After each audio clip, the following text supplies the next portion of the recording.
That's what they say. Hard work, Hard work, I earn my pay. hard work, Hard work. So what's happening, man?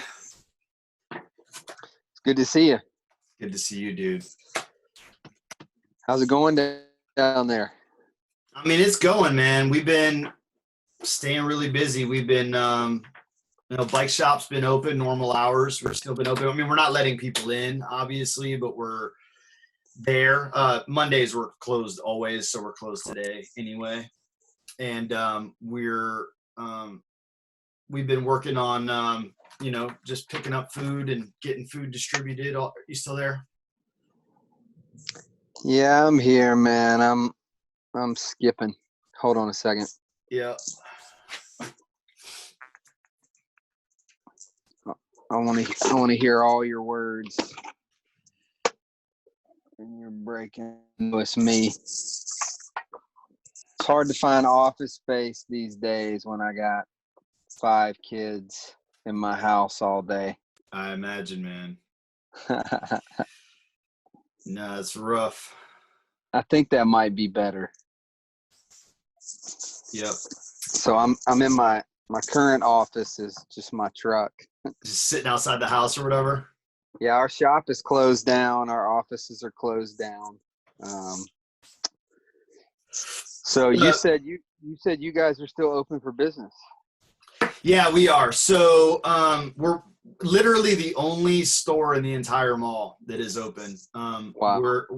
But what's weird is they still open the gates on the mall. Like you still had a couple people coming through, like mall walkers or whatever, but all the gates are down. A couple businesses are, you can tell they're in there doing inventory, or I think a few of them are doing like online sales or curbside pickup or whatever. So there may be something happening with a few shops, but we basically roped off the front of our store and, people, and I knew from the beginning of this, I was like, look, like we got guys on the streets that depend on their bikes. Like that's how they carry all their stuff. So like, no matter what, even if business tanks, like I just had a conviction, like we're going to have to be available with at least inner tubes and a couple wrenches if we just had to sit in the parking lot. But so far so good. I mean, the sheriff came by because they're going around going, you have to shut down. But they said, I was like, look, we're here for transportation for folks. And they're like, yeah, it's a good point. And so far so good. We've been able to stay open as one of the kind of essential businesses. And it's actually been pretty busy, actually. Not like overwhelmingly, but way more than I expected, right? So like a lot of people are just, so you have like, they depend on their bike, or the city bus is like just become a really bad option. And so bicycles have become that much more of a pressing need. And then for everyone that's just shut in their house, I want to exercise or have some activity I can do. And so people are coming out going, man, I need to get a bike now because I need to go ride around the neighborhood or some kind of like social. People are buying bikes from you. We almost couldn't keep any in the store, man. We can't. It was interesting. Like the week leading up to kind of the shutdown it looked like I kept saying, it looks like the toilet paper aisle in here. Like all the bikes went out just about. Wow. With a couple exceptions on like the higher end price points. And then we just been hustling, trying to like kind of meet the needs of those that are coming, but then also refurbish some more bikes to get them on the floor. We've been like running real thin on that. And so, but it's like as much as we can get the bikes ready, they're turning. And actually it's been really busy. And then all of our food distribution stuff, we're still doing. Like tonight, I'm going to go do the free market. We've changed it. So you're not like, hey, come in and shop for what you want. We're just going to pack a grocery bag, be in the parking lot and be like, there's some groceries, like as people show up. Yeah. But doing what we've always been doing, kind of like, I don't know, it's been a really clarifying season of like, kind of what matters and what has to get done and what can get let go of. So like the conscious party, for example, I'm like, screw that. Like, we're not doing that, right? There's no case to be made for that kind of a gathering right now, or any gathering, frankly. But like, yeah. So, I mean, we've been, and then every minute between those things, I mean, like right now you probably haven't seen, like I'm just at the house, you know what I mean? Like just moved, brought my computer back to the house, so I'm not posted up at the church or anything anymore. And just making the most of it. So you guys congrats actually, on the business staying busy, man. yeah. That's a blessing. Well, it is. We thank God for it, man, because it's unique, right? Like everybody's just getting crushed, and Yeah. and it's not exactly been like, I don't know, yeah. It's good to be able to continue to do what we're doing, and like we're doing okay with it, yeah. And it's been Are you good. guys doing any kind of government aid, grants, loans, anything? So I submitted that application for the I get them confused. Not the today I'm actually, when we get off, I'm jumping on a call with some people to talk about the payroll protection stuff. I just learn more about it. I don't think my bank actually is a approved lender for it, so I got to figure out like what I need to do there. But we did go ahead and fill out the quick application for the kind of the rapid 10 grand or whatever. Yeah. And then I don't think there's any way to like follow up on the status of it or anything. So I don't know what comes of that really. But you guys did all that? Yeah, we did. I think we've sent in probably 10 applications For each of the entities then? Mhm. Yeah. Mm-hmm.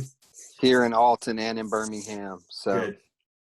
we'll see. I mean, nothing's really come through yet, but we've also had a lot of employees file for unemployment, which has been helpful because they're doing 100% unemployment. Mm-hmm. And yeah, we're just kind of feeling it out one day at a time, you know, economically. Yeah.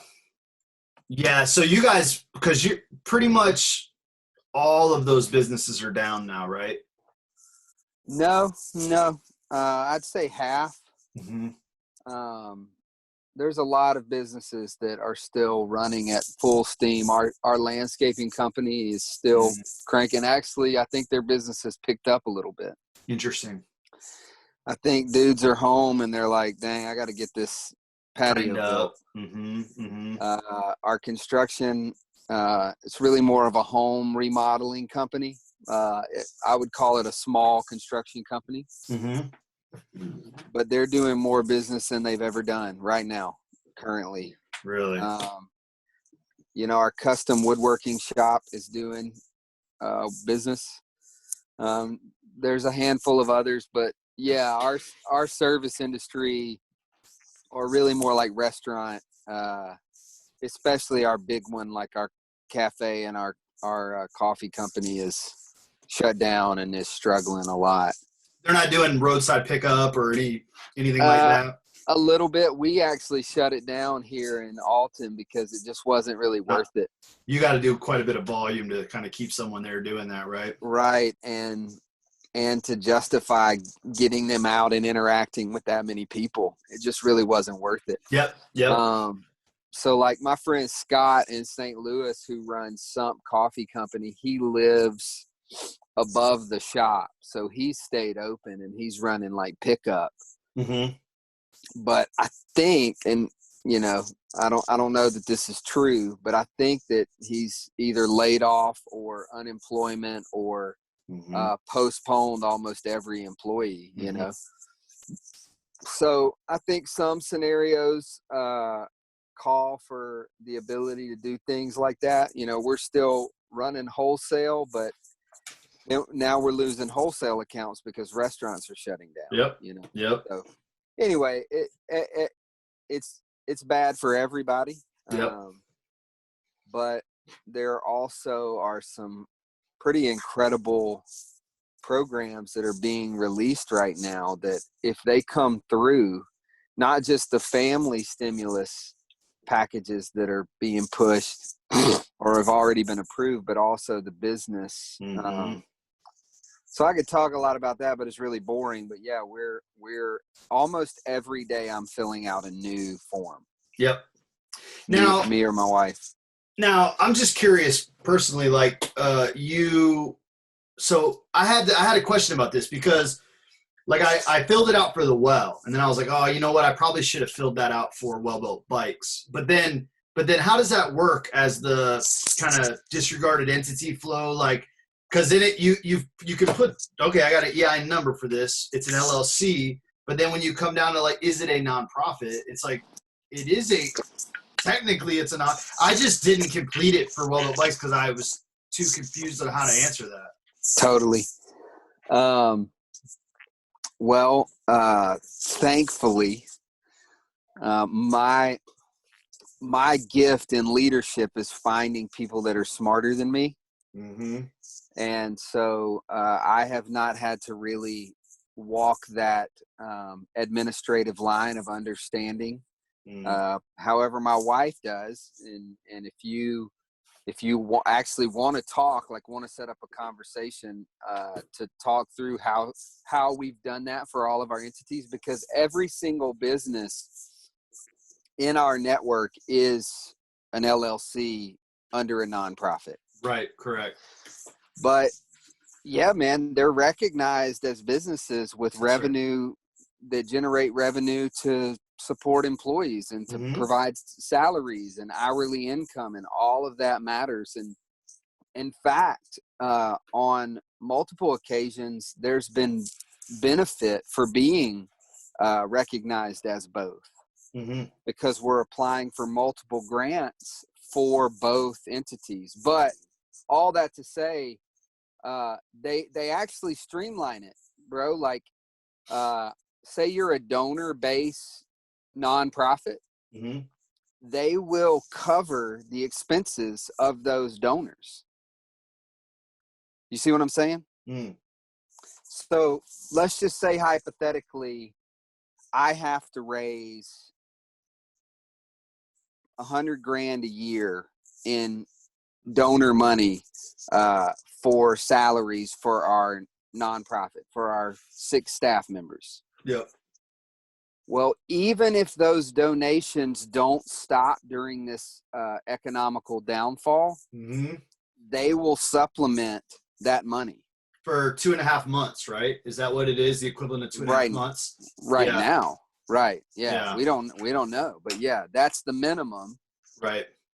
So again, like I said, nothing's come through for us, but we've applied for all of it because we've had a drop off in donor money. Now, as you know, we're not very heavily donor based. We're about 90+% sustained through revenue and through our work projects, but it's still an awesome opportunity because donor money is dropping in any nonprofit in the world, say 0.01%.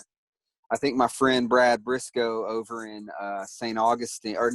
Pete near you guys said that he's probably talked to over 100 folks in ministry in the past 2 months. And one pastor has said that their tithes are staying level. So, 99% of people have said they've had a massive drop off in tithes and offerings. For sure. Which is just donor money. Right. So all that to say, yeah, man, there's we're applying for everything. And if you want to know like the nuts and bolts of how we're separating those things, then I can get Lindsay on the phone with you in a second. I just then have to take the 5 kids. Yeah. No, I get it. Which we have a doctor's appointment, which is really kind of crazy that we do right now. But we have a doctor's appointment for all 5 of them today. And we're all going to be in the car for a minute. So I'll ask her and maybe she can shoot you a text with some info, but I'm not really sure. Okay. I haven't walked that line. Yep. Yeah. I was confused about it, but I'm going to do what I can, and I'm trying to learn what I can. It's just, everything's happened so quick. It's like, but the initial application was really simple. It's so simple. Ours was 2 pages. Really straightforward.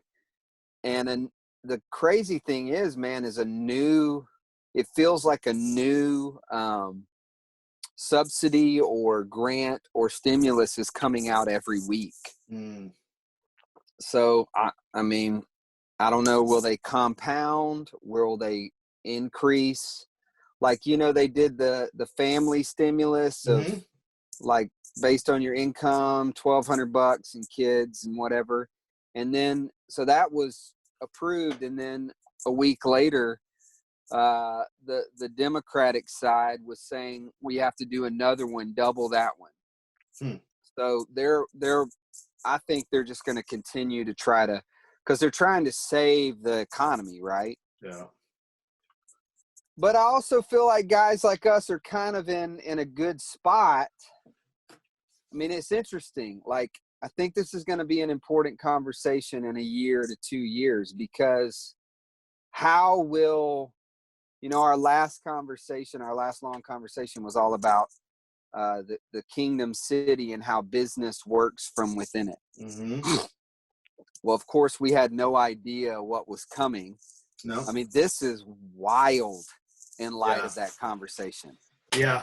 In regard to the church as we know it, in regard to the kingdom ecosystem, everything.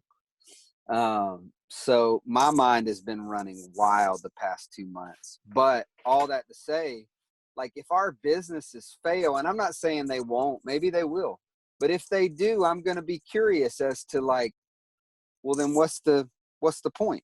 You know, like, shouldn't there be a moment where kind of like your people come around you and what you're doing and say, let's figure this out together.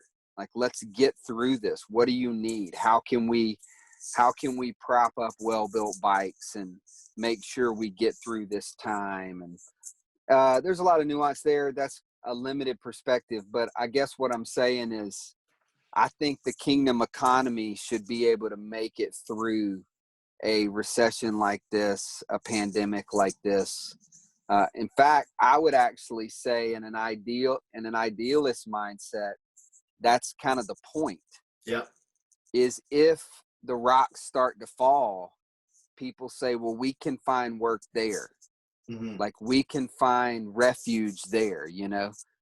For me, it's always been the idea of Petra, if you're familiar with that kind of hypothetical conversation where Jesus in Matthew 25, he talks about this weird moment he calls like the abomination of desolation. You know what I'm talking about?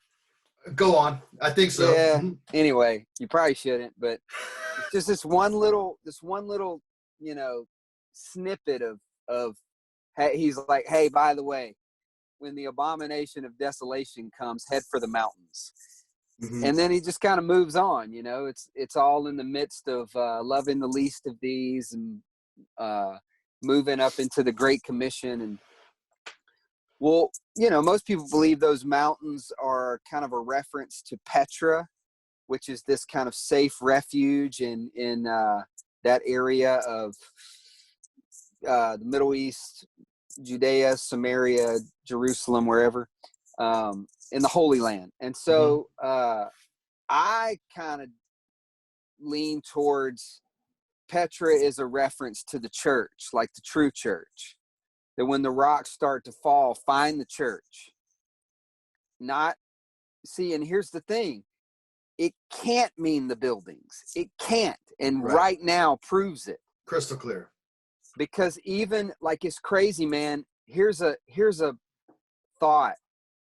Birmingham, Alabama, where I'm from, is considered, I think I've told you this before, or maybe you knew this, is considered one of the top 3, if not the number 1 city in America to be homeless if you're hungry. Mm-hmm. There's food everywhere. Mm-hmm. Not anymore. Not right now. Really? Because they're all shut down. So the faithful in Birmingham, which are all over Birmingham, there's faithful people all over Birmingham. They're rising up. Like our guys, Urban Purpose. Yep. They're feeding 6 days a week. Mm-hmm. And but my point is, and this is really interesting too. I've found this to be like a great story to tell down the road. But our street, you've been to our street in Birmingham. Yep. People from the streets are now like coming to our street and camping out on our street. That's awesome. because there's nowhere to go. Like everything's shut down. Yeah. So I asked one of my sisters there, I was like, what do you think about all this? And she said, and I dig this. She said, I think it's a glimpse. Mm-hmm. I think it's just God is giving us a glimpse of what either will be or can be. And we have to recognize it in this moment for what it is. Yep. And even, this, man, like pastors of large churches and large budgets and large church buildings, we can rail on them. But the truth is, from my experience, most of them are awesome dudes that Mm-hmm. love people and want to serve humanity. And it's so crazy that, like, right now, I'm hearing it everywhere.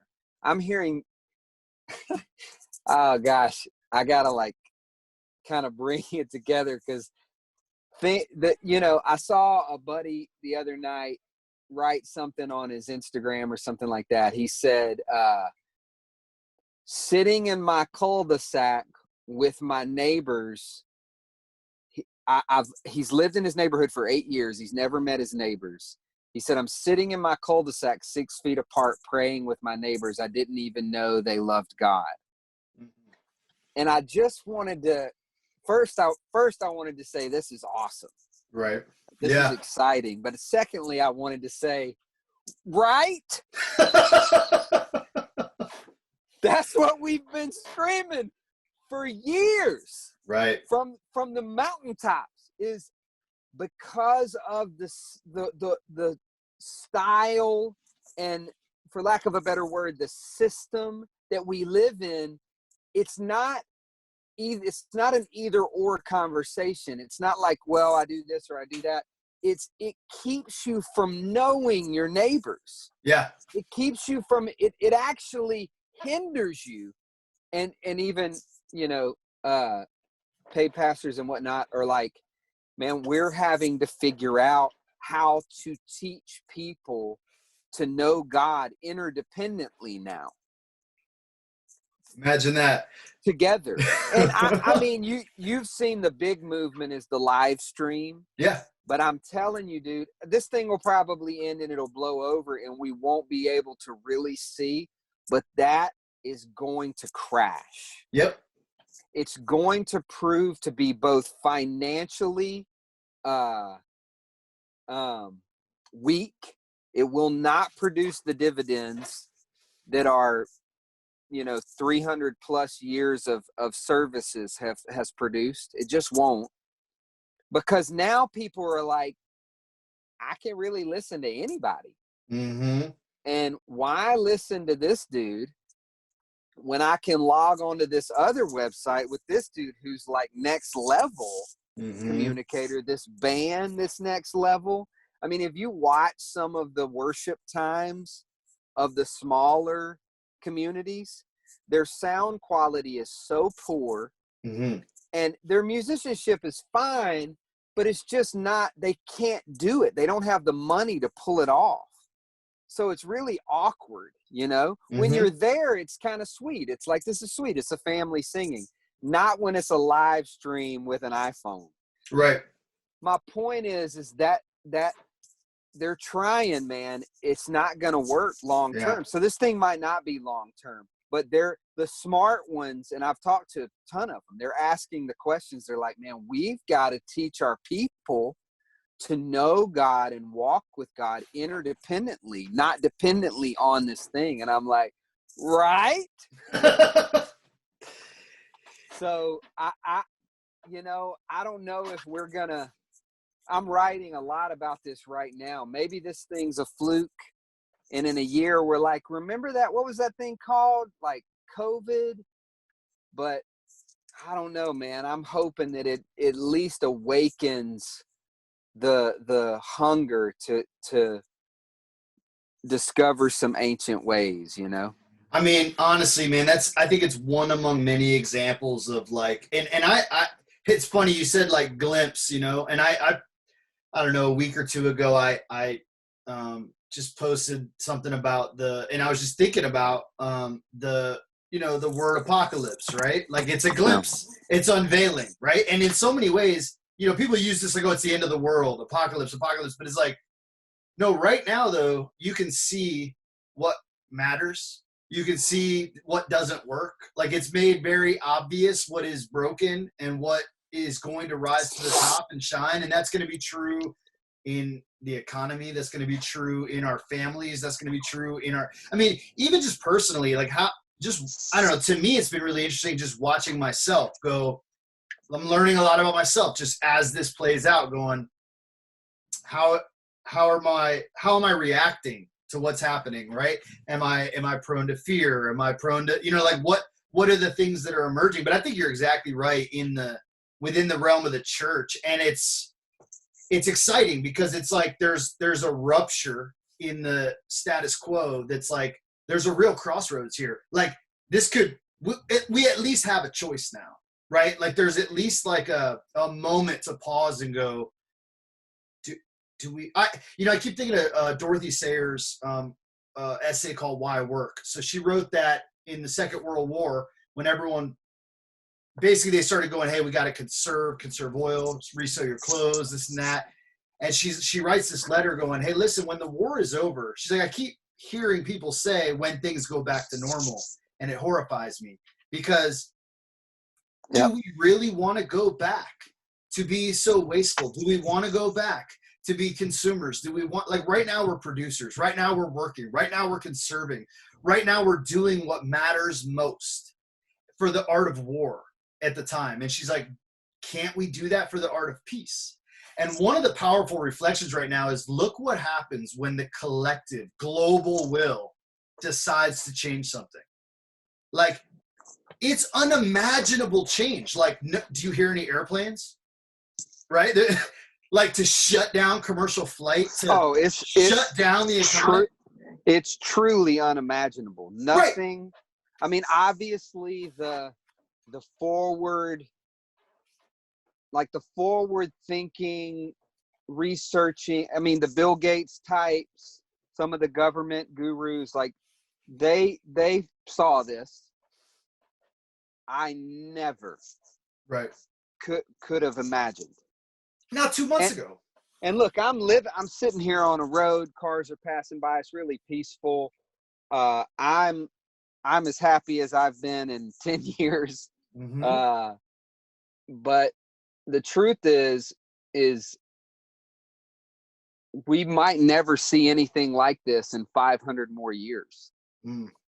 It's so wild what we're going through right now. And it's funny that you said this. I'd actually like to know how you're processing everything. Yeah, I'd be curious. That's what we're doing. Because my prayer has been, and I've said this to our community multiple times on Zoom calls, please make a note of your heart and your rest and your unity together in the fight. Please make a note of your time and your intimacy with your spouse and your children.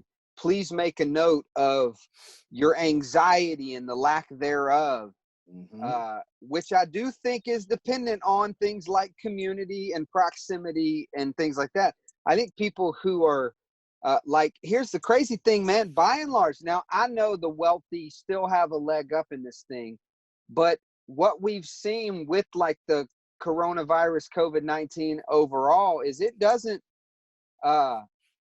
segregate. Right. There's a leveling. Mm-hmm. There's such a balancing of the scales. Now they can get better medical attention. I get that. They can quarantine with ease. I get that for sure.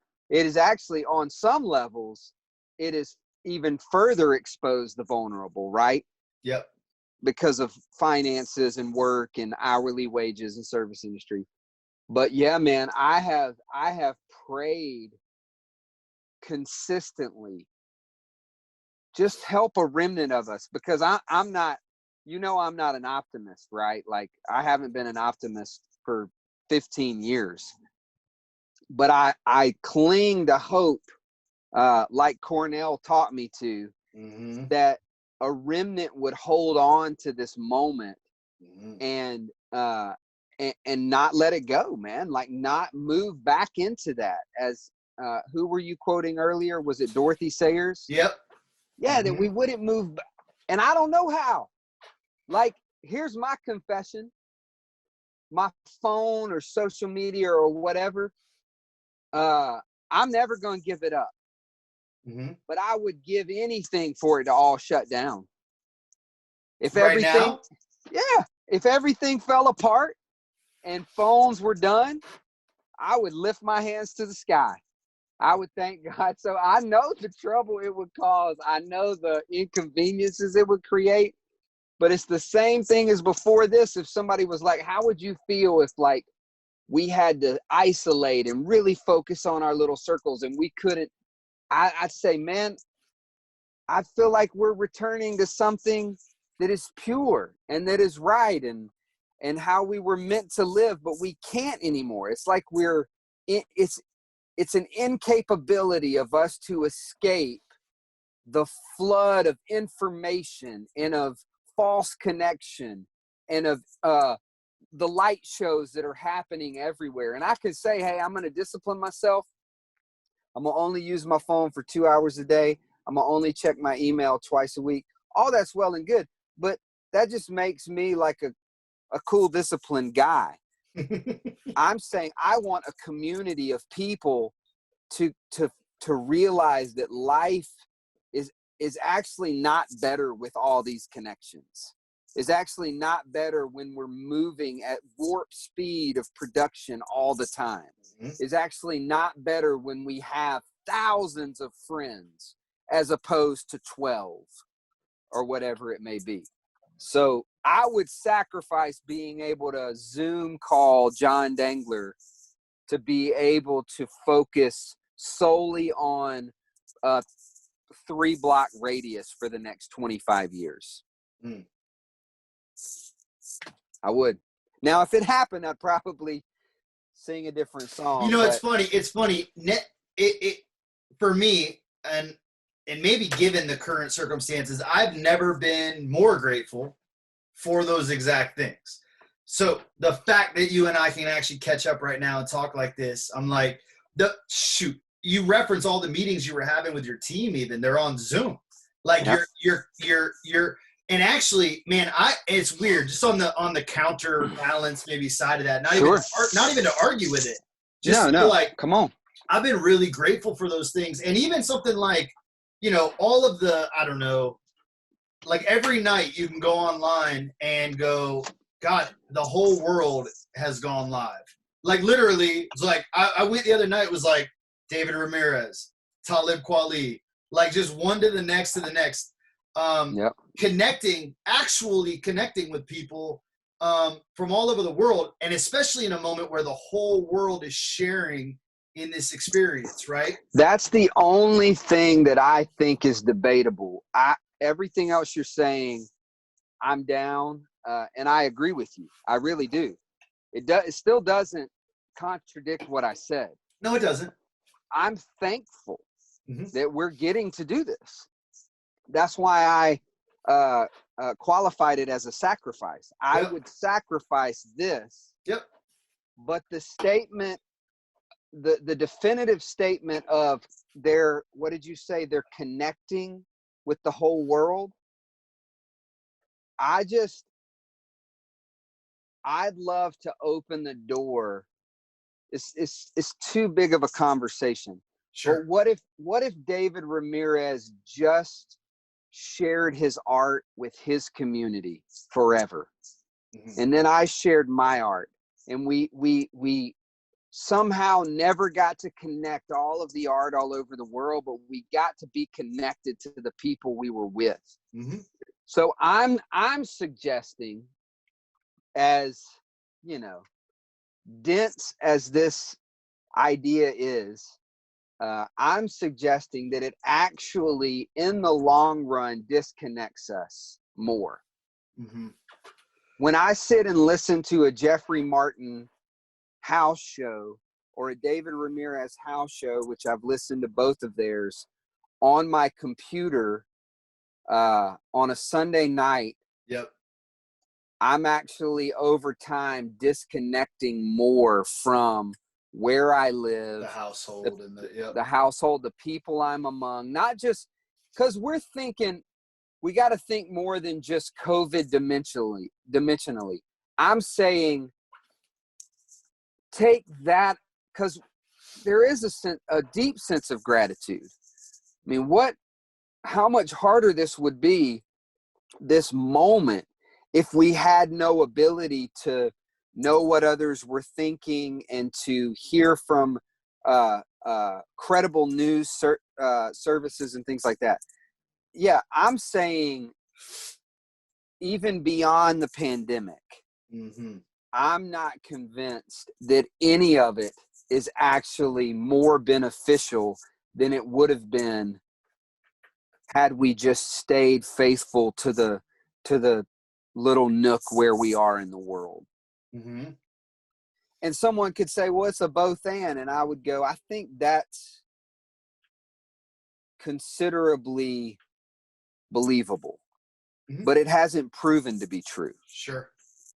I mean, Facebook, right? I mean, even that term, that name Facebook, just makes people cringe who love true community. But it has proven 10 times over. Jonathan Haidt is a great reference for this. It has proven 10 times over that we're more disconnected than we've ever been in history. And we literally know what everyone is doing. That's crazy. That's a phenomenon. To be able to, within an hour's period every night, catch up on what over 1,000 people did that day. And most of which are trivial, even things I did are trivial and serve no purpose of knowing. We know all the little things, and we're more disconnected than we've ever been. Johann Hari talks about this in Lost Connections. So yeah, man, that's kind of where I'm getting at, is like, I hear you, and I don't want to be hypocritical because I am grateful. Right. I'm saying I think I would sacrifice it all for something more real. And I'm like, I don't even think it's possible. Well, in this moment, I mean, what is it looking like in the neighborhood, in the community there, in even the household? Like what is happening in the 3-block radius? Yeah, those things. I mean, again, we're in an extremely unique time because people, including us, like, we're really trying to honor the social distancing narrative. Yep. As best we can. But, you know, man, like for us, practically, we've contacted, the 6 neighbors surrounding us, put notes on their doors, let them know we're here if they need anything. We've partnered with 3 of the local schools, and we're picking up school lunches and delivering them to families 5 days a week. And, just little things like that. But as far as our community, yeah, we're just trying to share life together best we can. We're trying to share art together, music and creativity. In my particular household, man, we're delving into things that I could have only dreamt of. Yeah. When I had 3 kids going to public school, leaving at 7 a.m. on the bus, getting home at 3 p.m., exhausted, then with 2 hours of homework. That's the normal American life for the first 18 years of your life. Yep. So we've just kind of pulled back from that, and we're doing some math and science and history, but I'm focusing on music, on carpentry, on art, problem solving, cooking. I love it. And we're experiencing life. And honestly, I don't think it's that revolutionary. I just think it's revolutionary for our time. Yep. to be given the opportunity to talk about something that actually matters. I mean, so that's one of the many things that excites me. You talk about the like transformation in the church, and I'm really excited about a potential transformation in education as well. Like, I know this is a major hardship on a lot of folks that are working, trying to work from home. They got all their kids home. It major difficulty. A lot of the kids in these poorer neighborhoods they're in. This is not a better situation. Even school as daycare was good. Right? A good gift from the environments that some of them are in and whatever. But like, there's a lot of hopeful opportunity here. And just here, I mean, I remember our last conversation was you were talking, because I asked you like, what is it you would want for your kids? And you're like, I want them to try this and try to taste and work at all of these different, kind of master all these different things. And it's cool to hear like, oh, we've been given a moment now, an opportunity to actually invest in that and be like, let's talk about budgeting or cooking or running a household or actual like life skills that, you know, those include math. Those include like those things are going to come up or be relevant in those, but like there's a much better educational opportunity right there for the kids as well. And let me say this too, because I think it's important. I think you should get Miles on a call. But here's the thing that is so pertinent to at least consider is you got this kingdom community in Birmingham in an area called Titusville, an area that would have been devastated by this pandemic because of joblessness, because of single mothers working, having nothing for their kids, because of food, lack thereof, dependence on government programs and school lunches and things like that. Bro, our kingdom community there has totally taken on the whole neighborhood. And they're getting kids, they're taking them things, they're living in each, like they're kind of adopting them during this time. They're creating space for them to you know, it sounds real cliche, but to not get into too much trouble. They're making sure that provisions are in place. That's what we do. That's what families always do. And people forget that, or they don't even know it. They say, what about the poor? And I'm like, that's what we're here for. Like, that's why we exist. More manna came into their baskets so they could share it with the ones who had less. It's not even close to rocket science. But everything is off. Like every equation, if you got it wrong on line 2, it's wrong all the way down now. You can't go back to line 633 and try to fix what went wrong with welfare or with EBT. Or one silly example I've used many times is, you remember in the 90s when the greeter team movement started in the churches? I know you weren't a part of the church then, but you ever seen like greeter teams? You know why that started? Nope. Because people felt uncared for. People were going into these attractional services and no one was paying attention to them.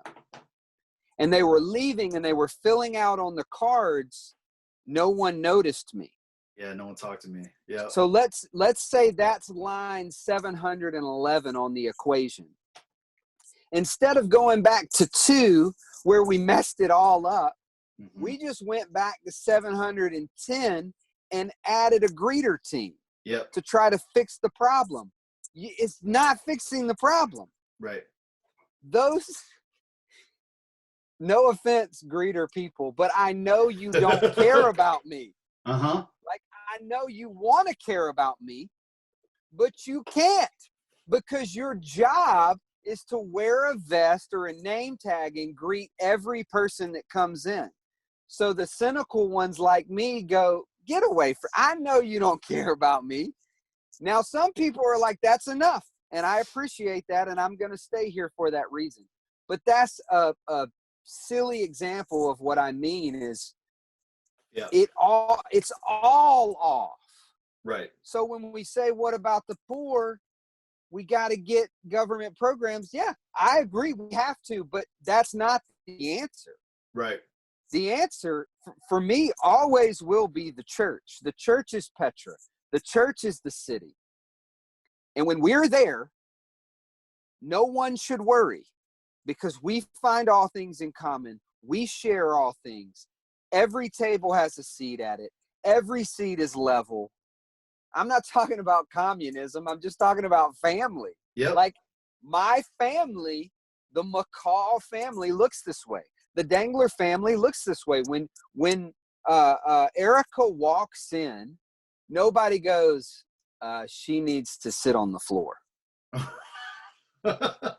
No, she's family. So she has a seat at the table right beside you. Right. And she looks eye to eye with the rest of the crazies. And that's how it is. But it doesn't work that way anymore. It's all programmatic and systematic. And, I'm beating a drum that people have been beating long before I was breathing. But I'm actually witnessing it. I'm watching this community is safe. They're good. And I think I told you a story one time. This is the last thing I'll say about this, but it's just, for me, it's such a great story of some people started coaching athletics. There weren't a lot of sports programs, especially not healthy sports programs in this community. And a group of folks, A41, they kind of started this coaching pool for football, basketball, baseball, soccer. Obviously, they do strength and agility training too, but they're a lot of people don't know this. The origin of A41 was coaching Little League athletics because there weren't many coaches, and it really wasn't like a healthy environment, and that's an understatement. Fast forward 5 years after that started, around 2013, 2014, and mothers, this is true, mothers started moving their family into this area so their kids could play sports for these coaches. And the reason is because the kingdom is a refuge, man. It's like, I know they're safe here. And there's so many single mothers that are going, I'm not worried about my kids during this time because of Miles and what he's doing. And it's not him. He's just a torch carrier, as we would call it. It's a movement. But that's, I'm preaching to the choir, but it's crazy how that, like, in a perfect world, it solves everything. It's like the hungry, we don't need to fill grocery bags for them because they all have a place at a table. But they don't, so we got to fill the grocery bag. Sure. Yep. I get that. But, like, I'm not social distancing from my wife. Right. Or from Milton. Like, you know Milton, right? Yeah. Kind of. Yeah, I've talked to you about Milton for years, so I know you know of him. But I know of him for sure. He's our family. We're trying to get him here right now. I'm not social distancing from Milton. So, yeah, we can't, like, get every random homeless brother or sister or fatherless kid or whatever and say, hey, just come, all of you come eat at my house. But when everybody, like, creates space at their table for a few that they know and it's their family, and they're saying, hey, little dude, like, you're here in your home or you're just here. If you're running around the neighborhood, then, like, even me, like, if I go to Lowe's or to Home Depot, I wash my hands in the store. Right. Then I come home and I go in the basement and I wash my hands in the basement. And then I spray the stuff with Lysol. I mean, I might as well. Why not protect my family, For sure. But my point is, I think I'm going on and on. My point is it all makes sense, man. when you got a little dude and when you got a lady from the street and you're like, they're my family. I don't social distance from my family. I have a feeling you're spending time with Erica still. Is that right? Yep. Or are you? Yeah, because she's your family. Mm-hmm. It's like, well, yeah, that, of course, I'm with her. And I'm going, how is that different from my 5 kids, from my wife? Like, they're my family. They're at my table. And when our tables become bigger, we don't fill up grocery bags anymore. Obviously, that's never going to happen. That's not my point. My point is that's the kingdom, and we should hope for it. Yeah, absolutely. Sorry about that. That was. There ain't nothing to be sorry about. No, there's a lot of things that you had mentioned that I'll circle back to this one. So one of the things, just based on I think what you're saying right now, and it's been an interesting point of reflection. I talked to Will about it recently. I think you mentioned you maybe heard some of that conversation, but like the tension. So I've been thinking a lot about the book Unclean and actually some of Jonathan Haidt's work on discuss psychology and moral foundations theory and the tension right now that is, I mean, the idea of contamination is the genesis of the fear of the other in some real way. Like the other brings contaminant. And I mean, and to be honest, the homeless friends of mine, that are outside, they're like, you go, well, this has always been true, but I'm much more aware now of the blood stain or bodily fluid or the sweat, you know what I mean? Like those things that were always the case, right? But it's an interesting time and a tension between, because the picture you paint is one of like hospitality, welcome the other, bring them in to become a family, which I think Christian hospitality always pushes into that kind of realm of like overcoming those barriers and disgust. And yet in a time like this, where we're going, man, we've got to take very seriously something like, I don't know, for lack of a better term, like a clear and present danger, like an actual pandemic, right? An actual virus that is spreading around and going, okay, so, and I'm just curious, like what, I don't know, if what kind of conversations you guys have had around that, or like what kind of like situations you found yourselves in where even anecdotally where you've got like, I don't know, one foot planted in each of these concerns, kind of living in that tension. Well, yeah, there's here, I got to speak from 2 different paradigms, because here, I'll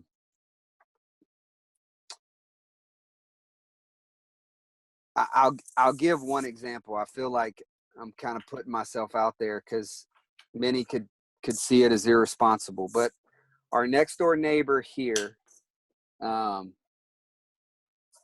there's their house right there, that red brick house. Yep.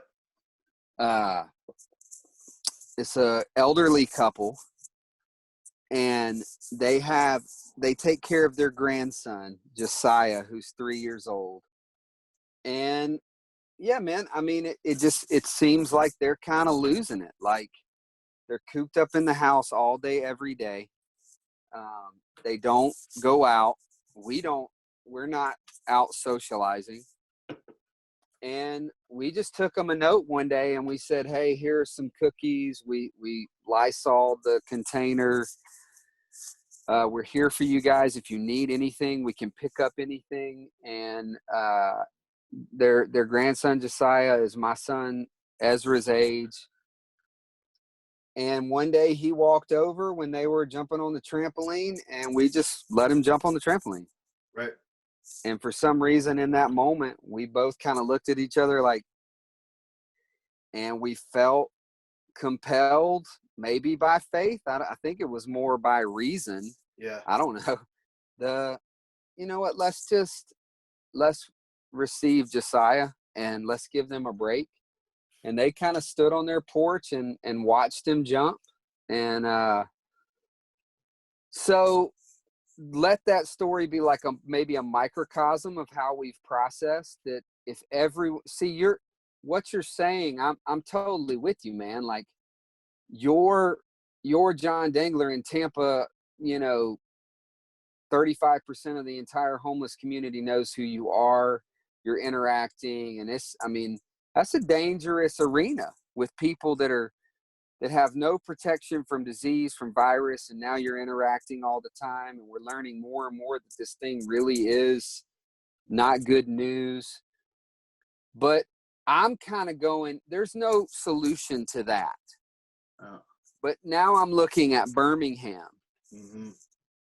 which is 10 years into a movement that is sought to not build ministries, but build families. Mm-hmm. And I'm seeing at least 8 people, at least 8 I can name from the streets that are in family areas right now and are being cared for. Some of them are in tents, like, Jeff and Amber Huey, right? Yes. Yeah, they got a guy sleeping on their porch in a tent. Yep. Who's a great friend. His name's Jeffrey. Mm-hmm. And they'd probably say, come on inside, but he wants to sleep in the tent, and they don't have any beds. They have 5 people living with them right now. Yep. So their household, they're a family of 8. Their Mm-hmm. household is breaking the 10-person limit just by being a household.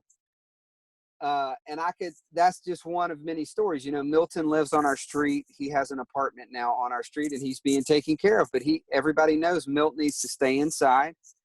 We need to keep a close eye on his symptoms. He's 66 years old. So it's hard to address the reality of the magnitude. It's like saying, what do we do about slums in India? Yeah. It's more of, I just think back to my same old redundant ongoings of, I think the kingdom city could look this way everywhere, but it takes an all-in kind of mentality. Mm-hmm. It's not like, it's great that we're also feeding people 6 days a week. It really is. Mm-hmm. But that's a small little bandage on a severed artery. Sure. And of course, that. So yeah, we've been processing, like, look, if we live in an area, what would be, we'd see homeless brothers and sisters pass by our house often. I ain't trying to run up and hug them. Nah. I ain't trying to say, hey, come on in for some coffee. Like, that's not what I'm doing. I'm saying Milton, who he's a homeless man. He just hasn't been homeless for 5 years. Yeah. He's my family. Right. It's just different. Yep. So I don't know if that distinction is valuable, but that's how I've been processing. Give me more if. Well, no, that's a really good answer. And it's a tough tension. I like the example you gave of, like, the neighbor kid kind of coming over, and it's like, okay, we're doing our best to kind of, like, utilize precaution and reason. But okay, I don't know if you've read this. If you haven't, you should. So Charles Eisenstein, you know who he is? Mm-hmm. So he put out a essay the other day called Coronation. Okay. It's a I want to say it's a 20-page article. He also recorded himself reading it. So if you're just driving around, I listen to it audio wise. It's about an hour to listen to. There's no way I can recap it for you, but so it kind of begins a little bit with the, like, look at what happens when we all decide we want to make a change. Like, when we all put our collective will to something, look at what we're capable of. And let's look at all of the things that kill people in large numbers always, and that we don't do anything about, and ask ourselves, like, what's the difference? What just happened that allowed us to do these things, right? But as he goes through, he kind of paints, and he doesn't use this language, but to use my own language or in my own mind, I see, like, there's he used the image of a crossroad. Like, we've come to a crossroad and there's a decision to be made.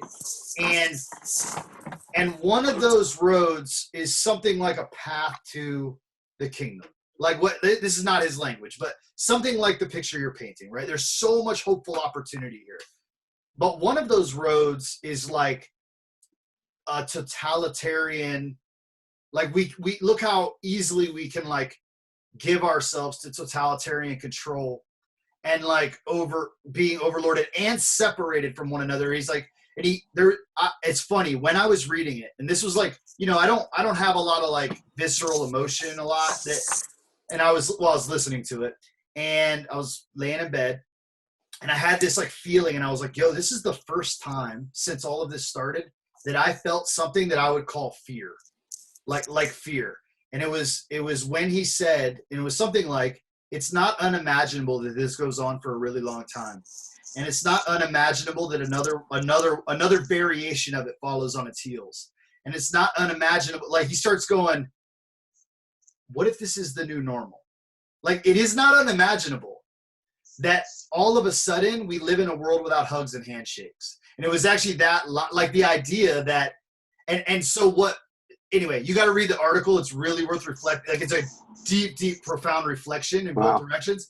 I recommend everyone read it. But like, to me, the question that emerges there is like, and he asked the question pretty explicitly, like, he's like, this is all very reasonable right now. It makes perfect sense, right? Like, be careful. Right. Like, let's drop this curve kind of thing. Like, let's do what we can. However, if survival is a top priority and it never stops, at what point can we accept a world without sports arenas or hugs or handshakes or personal closeness or in like physical touch? Like he's like, is that world worth surviving for? Right? Like and this isn't like, he's like, this is not a today argument. This is not like we need to just fuck it right now. But like there is a real question there. Like at some point, some things are worse than death. Yeah. Right?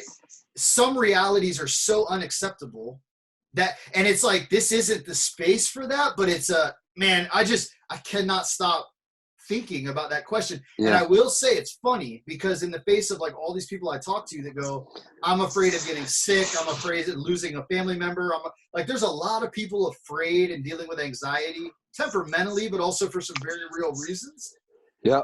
And I don't have that. I don't feel that. Sure. But when I think about the world that looks like that, I'm horrified. And I feel it. Like that terror, that actually stirs real fear in me.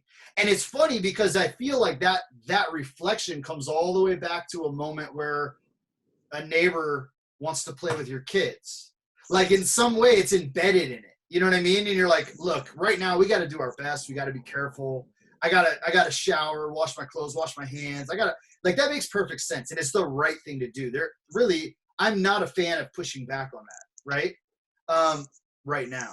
Same. Yeah. Yeah. And yet as he goes, now let's follow this through. Like it's a what if game. So whatever, but as a thought experiment, it's like, it calls into question, like what value is safety first, an actual good idea? Like is safety first should be a driving value in the big picture. Yeah. Which I would say, I don't think that should be a top priority for anybody, really. Right. I just don't. I think it robs us of so much life and avoidance of liability and avoidance of real life and real engagement. And yet, in the face of a virus, I'm like, no, that makes perfect sense. Y'all need to wash your hands. Like, which for me has been a really odd experience. Like I have forever been, I would never use hand sanitizer forever. But I have submitted now, right? I'm like, look, right now, it is what it is. I'm rubber glove. I'm sanitizing. I'm like, this is just totally the same, man. Totally the same. I feel like part of it is like a proper posture. It's something in me, man. Whenever I see kind of the arrogant rebellion or the pseudo faith-filled, like we're covered in the blood, we're not going to be afraid of this virus, which is actually passively offensive because you're suggesting that people who are trying to honor this flatten the curve thing are afraid. Well, it's passively offensive and it's directly like I don't know the word. It's directly wrong. Like it's like, Yeah. oh, that's cute and dangerous for everybody else. Right? Like it's like proven. It's actually correct. proven to be dangerous now. Correct. Like you are harming your neighbor. Like you have faith, and so you don't have any responsibility. Sorry, I didn't mean to interrupt, but like people keep running these I keep seeing these video clips of like the Kenneth Copelands. Yeah. You know, they're like praying over the nation or whatever and casting out the COVID-19. But you're right to go. Like, I walk blowing the wind of God. You saw that. Out to sea. Yeah. Yeah. Where are you blowing it, man? Like, don't blow it towards the Midwest. Yeah, man. Gosh, so many good things. And again, I can't, I'm not an apocalyptic person, actually. I think in the past, present, and future paradigm, I live mostly in the future room, but not in the eschatological sense. Well, hold on, back up a minute. What do you mean? Because I'm kind of tracking with you.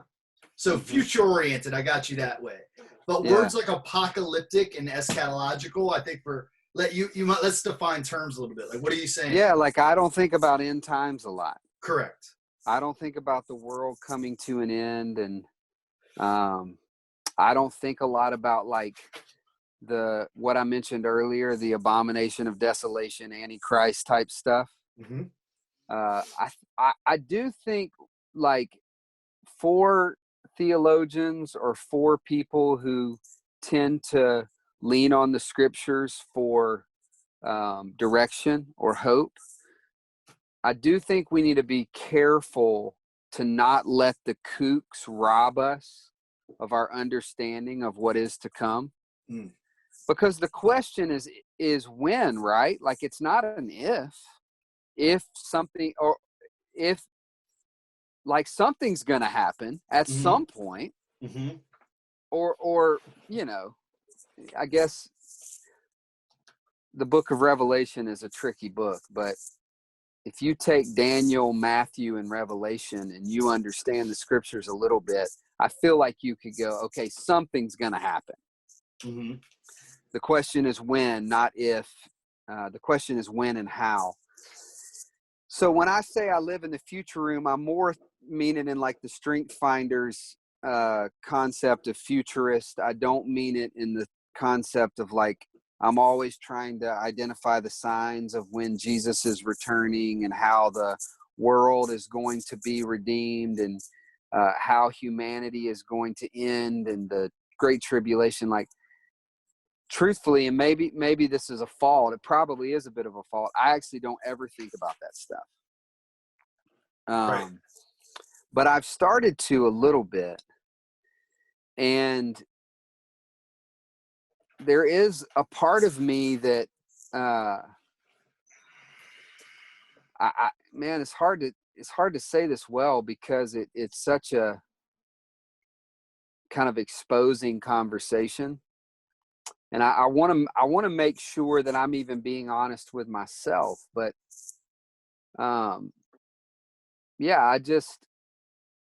there is a small little part. Press into this because I need to be able to kind of break this down. There's a small little part of me that hopes that this does create a new normal. Uh-huh. I think it's inevitable. I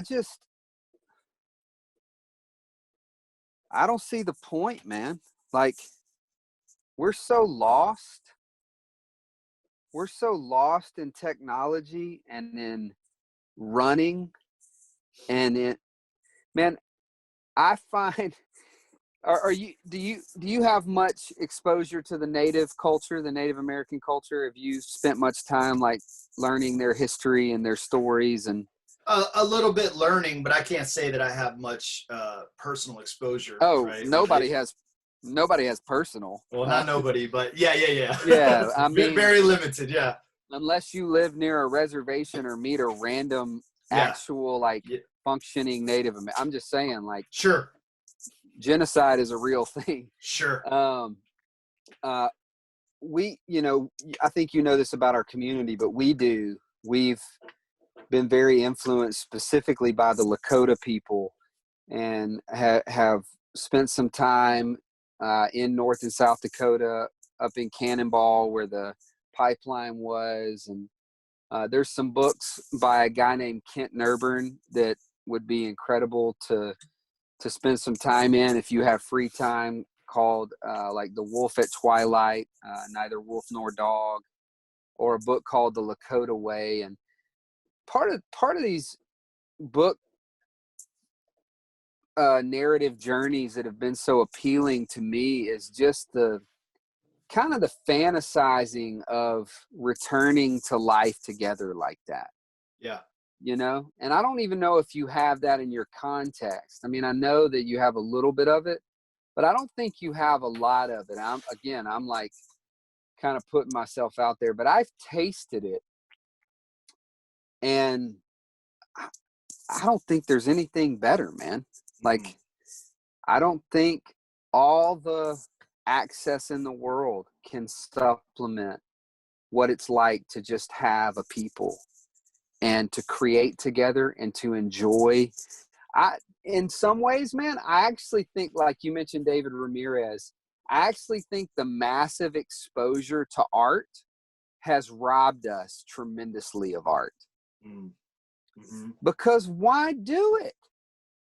What's the point? Like, John can probably create unbelievable works of art. John Dengler can probably create unbelievable works of art, but why really do it? We have exposure to all the great art in the world, and your piece honestly just doesn't measure up. Mm-hmm. And so I appreciate your little, finger painting, that's you expressing yourself, but I'm good with a Van Gogh, and I'll gaze on that. Mm-hmm. When in fact, I think it would have actually been better had we just been able to say, yeah, he's one of our resident artists in our little tribe. And, I'm just totally bullshitting, but once a month we just kind of gather, and he expresses art, and we kind of join in. We're learning through his art, or music, or dance, or carpentry, or whatever else. I'm only focusing one little moment on art, but then we could focus on community and family and sharing and on and on. So this conversation would bore 99% of people, but I'm telling you, man, I know it in my soul. I would trade it in a second. Mm-hmm. Maybe even I'd probably sing a different tune if my kid got sick, like truly sick, but maybe even the modern technological advances of medicine, if that's what it took. Mm-hmm. So that's kind of my response to what you're saying about the new normal and the coronation. And Eisenstein is like, I don't know what's going to come. More than likely, we're going to flatten the curve. We're going to have a vaccine that a few people are going to become unthinkably wealthy off of. And we're going to be okay. We're going to have herd immunity, and it's all going to kind of level itself out. And I'll probably be sad. That's so fun. And again, I'm saying, like, that's probably borderline hypocritical. Like, if my wife came down with an extreme version of COVID-19, yep, I guarantee you I'd be singing a different tune.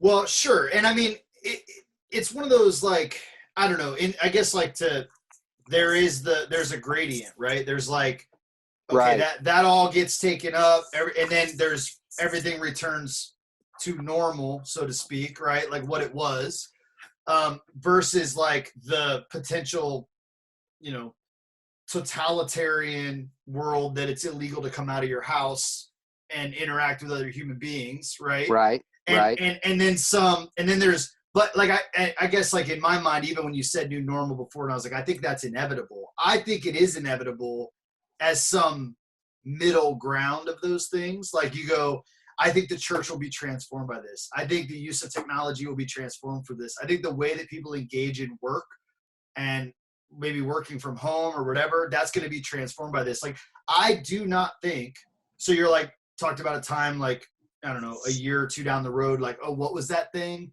I actually think forever we'll know, like, like culture changed. The world shifted in some really substantial way at this moment.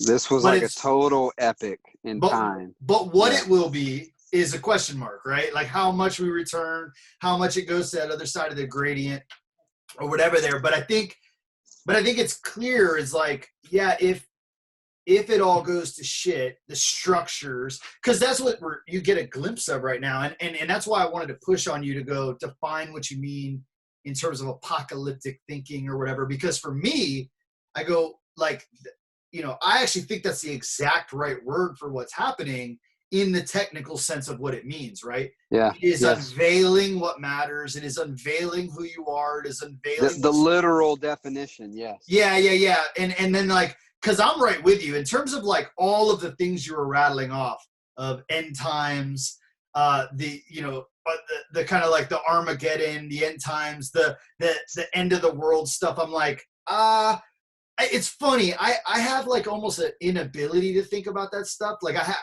I'm like those, and yet I'm my mind is. Nah, I get that. My mind is down the road. It is on the future, and it is anticipating a million apocalypses, right? And a million unveilings, right? Like because in my mind, like any trauma to any individual is the end of a world, right? As it shattered their world, right? And it's and even on a large scale, when it happens, I'm telling you, I won't be surprised, but I don't think about it. So whether it was this dispensational thought or this dispensational thought, whatever, when it happens, I won't be taken back like, oh my God. Mm-hmm. But I don't think about it that much. It's funny. You've listened to Dr. Fauci some? Very little, actually. Okay. Well, I feel like he's been a helpful, reasonable voice in all of this. Sure. And, the other day he said, I'm really, really hoping that we never go back to shaking hands again. I thought that was such an interesting, in all of the kind of, that's such an extreme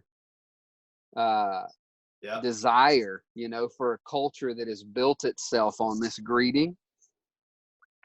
For him to say, I hope we never go back to greeting each other. We used to spit and shake, right? Yeah. Stop spitting and rather than responding about how that lands, what do you make of that? Oh, I don't know, man.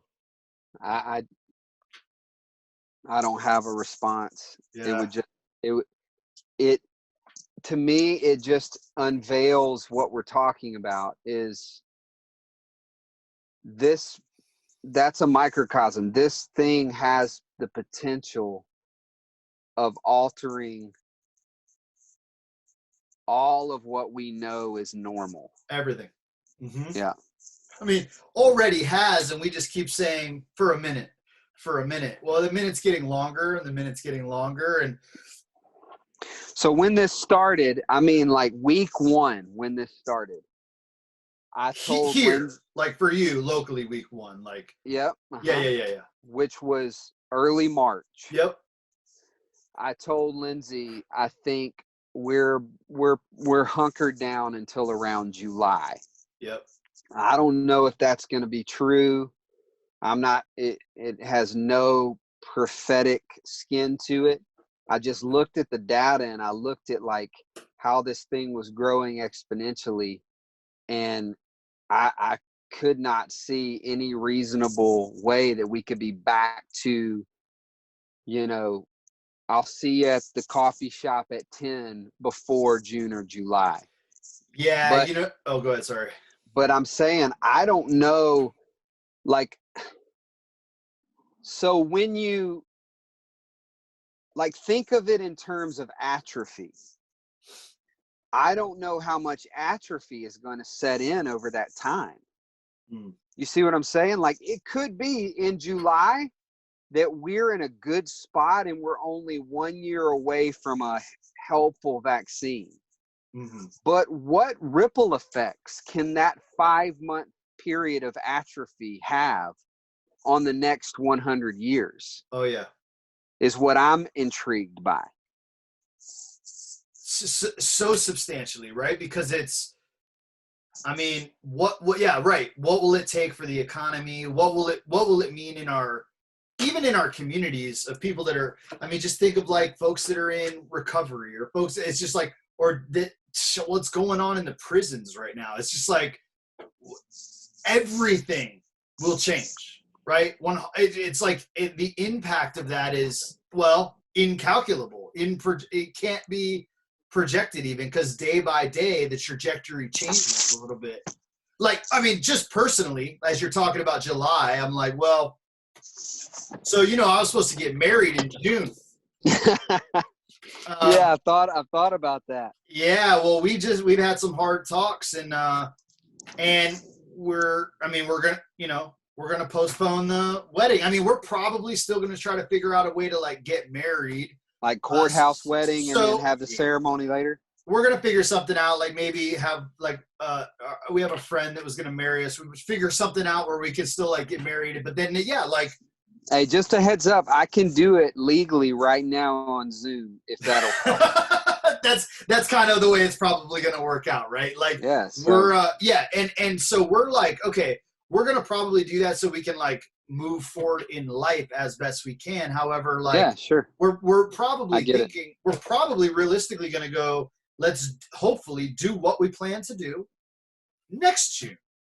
Right. And just be like, it's that's the celebration. And we had literally, which might be a premature goal.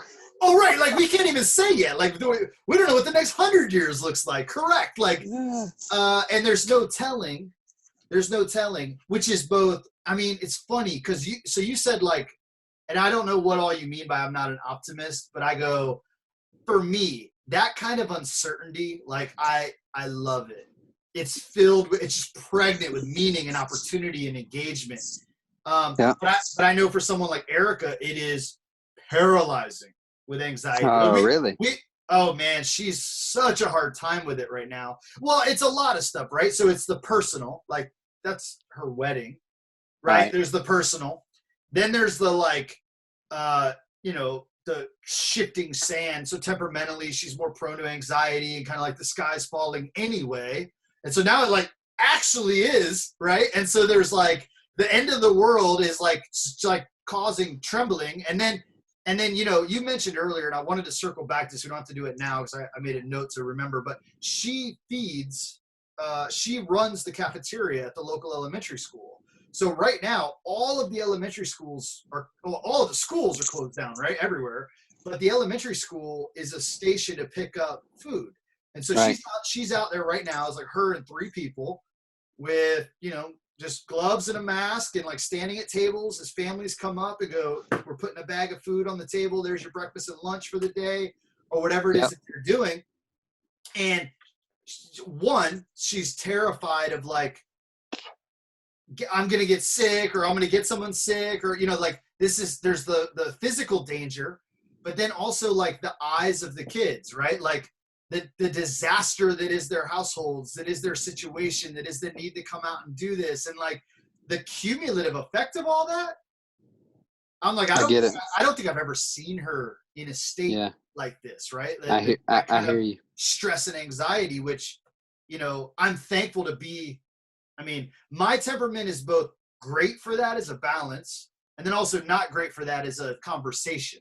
Yeah, as a frustrating. It's hard to be like, it's hard to be like, oh, I totally get it, because I'm like, but it's like immediately painful, and then like ultimately for me, I'm like, this is quite hopeful. And then I guess that's what I meant, like for me, like I see like a lot of opportunity in all of that. But I also, man, it's hard to, to walk with so many folks around me like her that I'm like, she's very close to go, God, this has got her all kind of balled up. Yeah. Yeah. I wonder if there's no need to answer this, but I wonder if she would feel quite this level of anxiety if she was like living, and maybe you guys are, but living in like a rich, interconnected community. And the only reason I say that is I'm actually writing about this right now, how I feel like telling someone who naturally struggles with anxiety,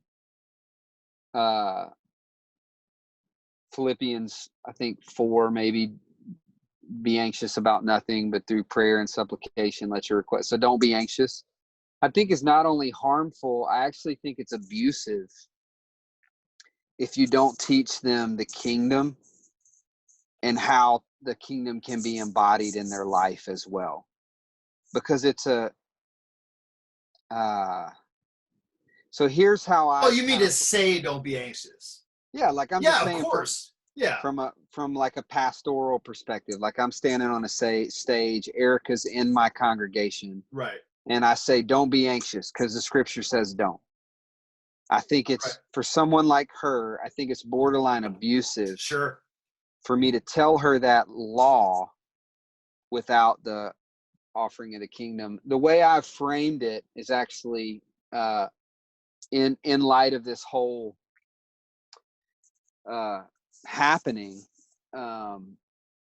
is, you know how Revelation 18 talks about fallen is Babylon the Great, and all the nations have this and that. She's a haunt for every unclean spirit, blah blah blah. And then John or whoever wrote it said, come out of her lest you take part in her sins. That's so powerful to me. So I've kind of framed it just in the past few days with the virus and the herd community concepts. So I see Babylon as the virus and anxiety as one of the symptoms. Now, you might have a dry cough and high fever. Erica might have deep body aches, loss of vision and taste, and deep chest, breathing trouble. You both have symptoms of living in the disease. If I tell you to not have dry cough anymore without showing you how to come out of her, Babylon, I think what I've done as a physician is abusive. So this is when I talk about the kingdom, I'm really talking about the idea of herd immunity. Is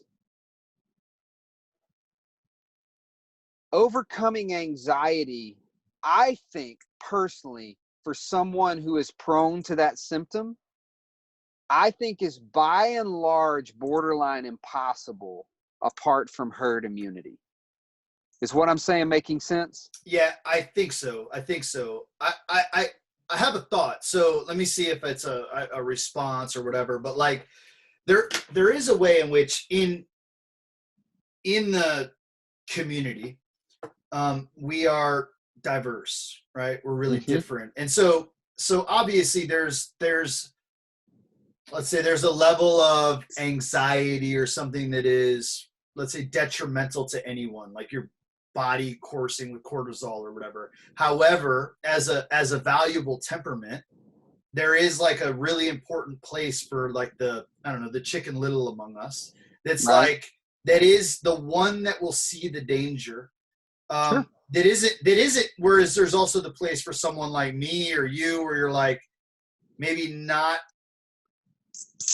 prone to feel that or see that as much as like a comfort with the unknown, or to walk out. Like, almost you just picture the old campfire. Like, one of them's like, I'm going to stay by the fire where it's safe and there's no snakes and take care of the kids or whatever. The other's like, I got to go out into the wilderness to make to make it known or make it habitable or whatever. And there's a way in which like those things just to I guess I'm really because of my relationship with her, I've come to really value the role. Of course. Because right now I'm like, But you're right. Yeah. Let me interject, because I think what you're saying is only more fodder for what I'm trying to express. So we know the old leadership adage that your greatest strength is also your greatest weakness. Mm-hmm. I've always said it like this with anyone. This used to be my major defense of Rain Man. You know Rain Man, right? In our community. Yeah. Is you can't have your cake and eat it too with anyone. Mm-hmm. So yes, that is Erica's gift. And because it's her gift, she cannot be like you. No, right. That's right. So I'm actually even more motivated to say, no, that's what I'm saying is we have to value. You take someone like Rain Man, who has a tendency to be a bit aloof and not really recognize like the room, right? Mm-hmm. He sees very rigidly, but that's only a fragmented version of who he really is. Mm-hmm. Who he is a tremendous gift to the body of Christ. And I just use him because he's an extreme example. This applies to everyone. In fact, the Ericas of the world are usually the ones that are overlooked in this conversation because she's probably not as out front as you or others are vocally or physically or whatever. But it's with every single person, they carry this insight, this ability. Again, this is so much of this is what I've learned from the native culture. Yep. Is everyone brings that thing, but that anxiety can actually paralyze her apart from herd immunity. When what she was supposed to bring was caution and a preparation for what's coming over the hill. Yep. So caution, preparation, insight, things like that. Yep. But when you separate her, and again, I'm speaking so ignorantly, so don't for one second think I'm actually talking about Erica. No, that's fine. I think that's obvious, right? Yeah. I've never even spent time with her. I'm talking about the overarching perspective of anxiety. When you separate that person from the herd, and really the herd is just a silly way of me saying the kingdom city, you basically rid them of the fluid ability to live in that gift that they bring to the people. Yep. Because they are, not more times than not, but a significant amount of their life is spent in paralysis due to anxiety. In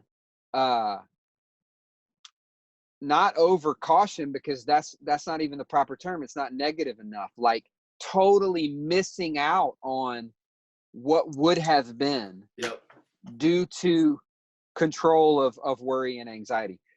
So I'm trying to view it. Let me just read this that I wrote. Okay. And maybe it's exactly what I've said.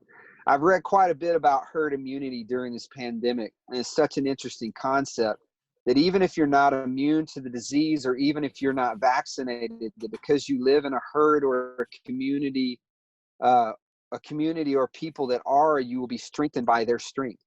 Well, if Babylon is the disease, here are her symptoms: greed, anxiety, self-focus, self-preservation, lust, worry, complaining, racism, segregation, slander. Which, by the way, I would almost be willing to define sin as this, as a symptom of the disease, which is Babylon the Great. So anyway. Yep. When we teach people to overcome these symptoms but don't offer them herd immunity, I fundamentally believe we set them up for failure. Anxiety is a way of life in Babylon. Greed and the pursuit of money is like breathing, worry about tomorrow, and so on. But the kingdom city offers a different way of life. And even if you are infected, held down, feel as if you can't be free from these things, you can. And then I just told a story about how, and you've seen this in your own life, 12 years ago, Lindsay and I decided for the first time ever that we were going to welcome someone into our home that wasn't our family and wasn't a child, like a foster care thing. It was just like someone needed a family and a home. And we said, tell them they can come into our home. At that time in 2008, I literally knew no one on planet Earth that had ever done anything like that. Now, obviously, now I've learned so many people do that. And people have been doing that. We weren't unique in that. But the truth of the matter is, at that time, I had never heard of anyone that had done something like that. And no one in our community had. We were an outlier. We were a very unusual, heroic family with 2 small children that welcomed in a homeless man named Chuckles. And then a girl from Brazil named Deborah who had nowhere to go. And then so on, 53 people later. Now, here's the interesting thing. About 2 years later, there were 2 African boys, really young men, who came here to play basketball. And they were kind of, they faced this trial where they didn't really have anywhere to go. The housing they had set up for them fell through. And it wasn't just that, it was almost that they were being kind of abused in a sense. They were having to sleep on a floor of a older man who was getting money from the school. It was just a bad situation. And one of the teachers at the school was very close to me and Lindsay, and she knew we practiced kingdom hospitality in this way. So she came to us and she was like, hey, there's this kid named Fred. There's this kid named Abdullah. They don't have anywhere to go. They can't get home. Like, it's a really bad situation. Would you guys consider taking them? And I said, yes, but I don't think we're supposed to. I think Nick and Kat are supposed to. Nick Crawford, you know him. Mm-hmm. So 2 years later, 2 years after we first took in someone, Nick and Kat became the second family that we ever knew of to just take in someone. And it was a hard situation, dude. Kat was 2 months from having her first baby, and their families were not cool with this. Sure. For several reasons, but I won't get into that.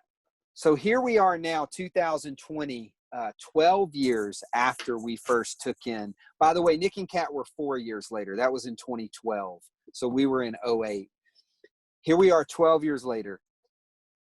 I do not know one family in our community, not one, that does not have someone living with them that's not their family. That's what I mean by herd immunity. There's no way all these people had this insatiable drive to be hospitable to the stranger. There's no way that coincidence just happened to work out. That 150 people happened to end up in a 2-mile cluster in Birmingham, Alabama, and they happen to be the most hospitable people that I've ever seen. Mm-hmm. No, it's the herd. I was weak there, and I moved into a community of people that were strong, and I became strong. Mm-hmm. So that's what I'm saying. No, that's exactly right, man. I mean, and it's the same word that you would use in something like immunity is like to be inoculated, right? This is what a flu vaccine is. It's like you become inoculated with something, and therefore you have the antibodies to fight it, but it normalizes that thing. So it's like you had never seen it, so it's unheard of, right? But then it's like, and the thing that probably takes the longest is the first replication of that. That's right. 4 years later, one other couple took someone in, right?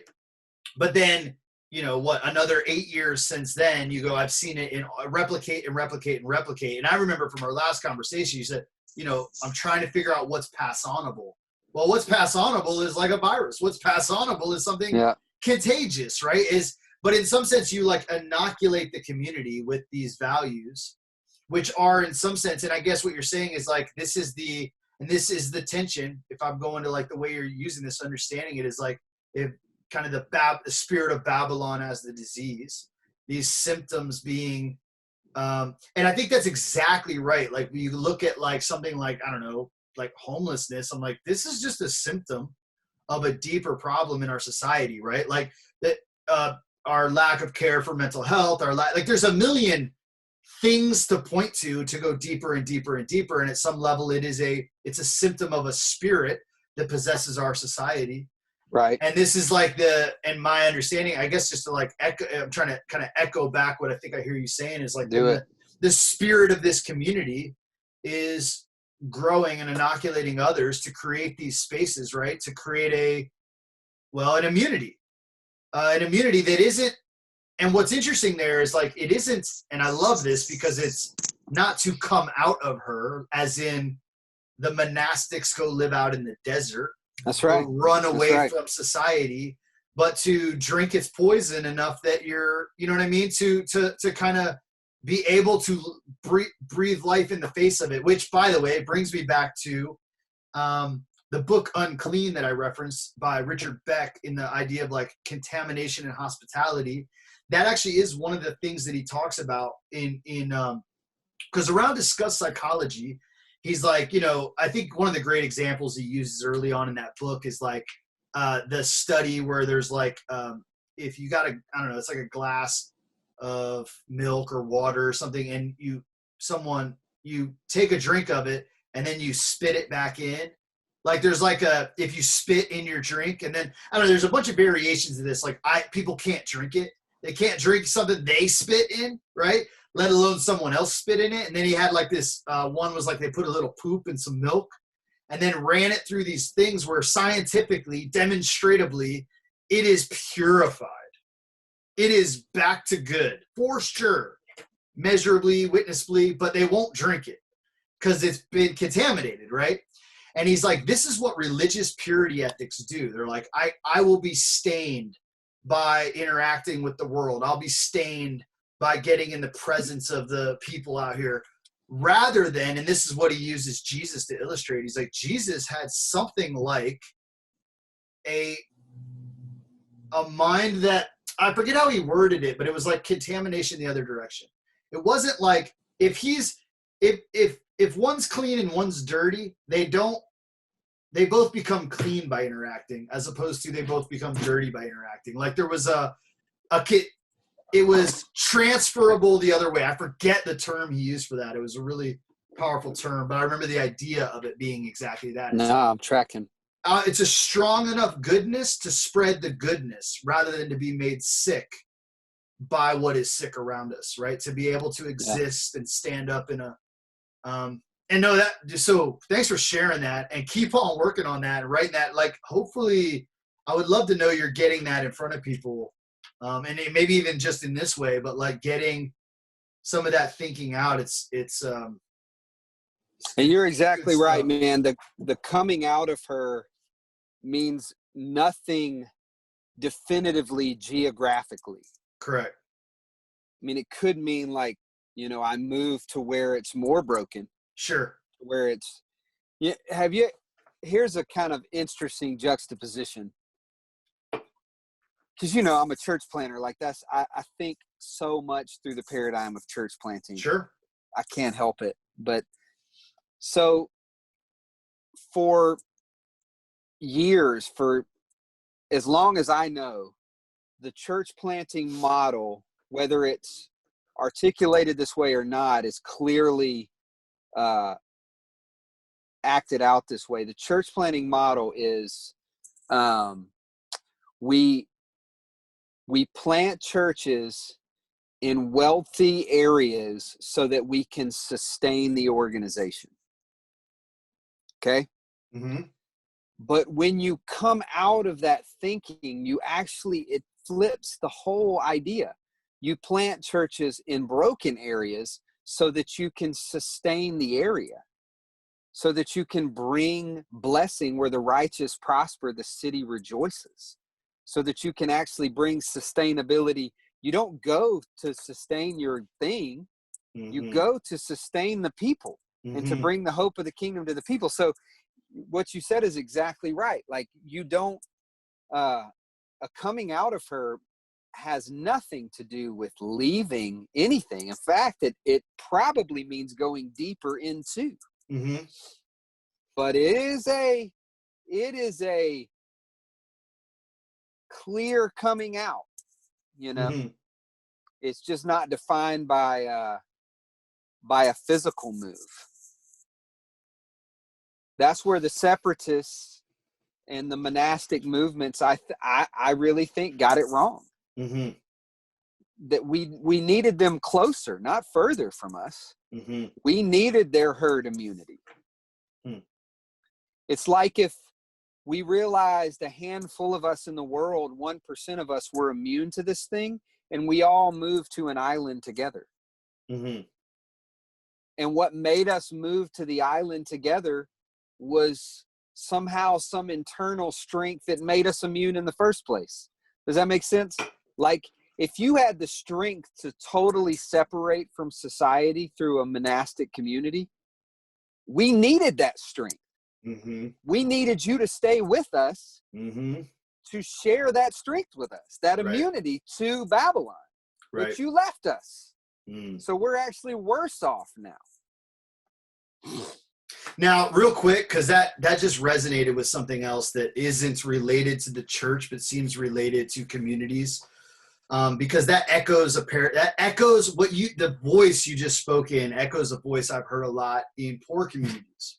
So when someone Yep. gets a good job and now we went out, you know what I mean? It's like this one made it through college or whatever and goes, man, like He got out. you got out. You got out, right? You leave the trouble, leave the crime, leave the whatever, but leave your people.